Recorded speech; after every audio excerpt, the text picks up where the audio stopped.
مرتبہ میں نے حوالہ دیا ہے مولانا سید حامد میاں رحمہ اللہ کا.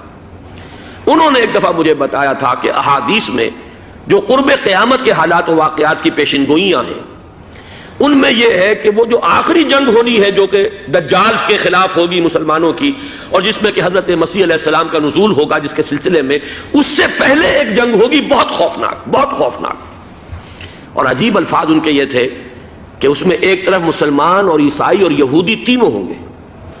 یہ بات سمجھ میں نہیں آتی تھی کہ مسلمان اور یہودی ایک جگہ کیسے جمع ہو سکتے ہیں.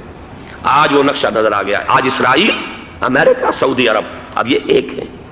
بلکہ چلتے آئیے، مصر، اسرائیل، سعودی عرب اور جو بھی ان کے حواری ہیں وہ سب ایک صف میں کھڑے ہیں، اور ان کے اوپر سیادت کس کی ہے؟ امریکہ کی. وہ نقشہ آ گیا ہے. اور اس جنگ کے سلسلے میں مولانا حامد میاں رحمہ اللہ نے مجھے بتایا تھا کہ حدیث میں الفاظ آئے ہیں اتنے لوگ ہلاک ہوں گے، اتنے لوگ ہلاک ہوں گے، اتنے لوگ ہلاک ہوں گے کہ ایک پرندہ سینکڑوں میل تک اڑتا ہوا چلا جائے گا اور اسے سوائے لاشوں کے اور کچھ نظر نہیں آئے.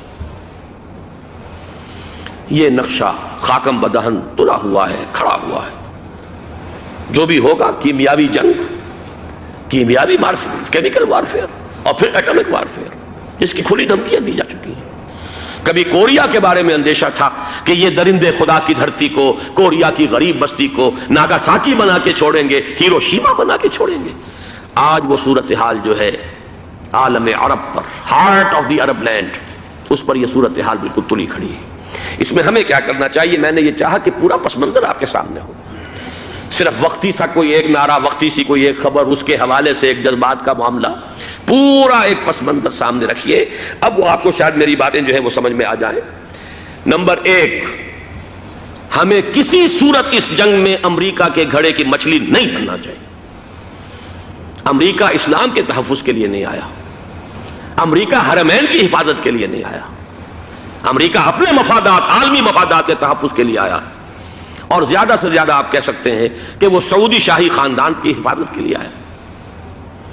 اور بڑا عمدہ مضمون چھپا تھا پچھلے، بلکہ ابھی تک تو وہ تازہ ہی ہے جب تک نیا نہیں آتا، ندا میں، جس کا عنوان تھا اربوں کا چھرا اور اربوں کا گدا. سارے پیسے بھی انہیں سے لے رہے ہیں. $12 بلین کا ایک چیک لے کر گیا جیمز بیکر. اندازہ تو کیجیے دنیا کہاں سے کہاں پہنچ گئی. میں بھی حیرت ہوں کہ دنیا کیا سے کیا ہو جائے گی. 2 ماہ قبل اس کا تصور نہیں ہو سکتا تھا. اتنی بڑی قوت امریکہ کی، تباہ کن قوت، اور جمع ہو جائے گی عرب کے اندر. لیکن یہ کہ وہ کاسٹ بھی اربوں ہی کی ہوگی، انہی کا چھرا، انہی کا گلا. ہمیں کرنا یہ چاہیے، اللہ تعالی ہماری حکومت کو، ہمارے سیاستدانوں کو، ہمارے ذمہ دار لوگوں کو ہدایت دے. وہ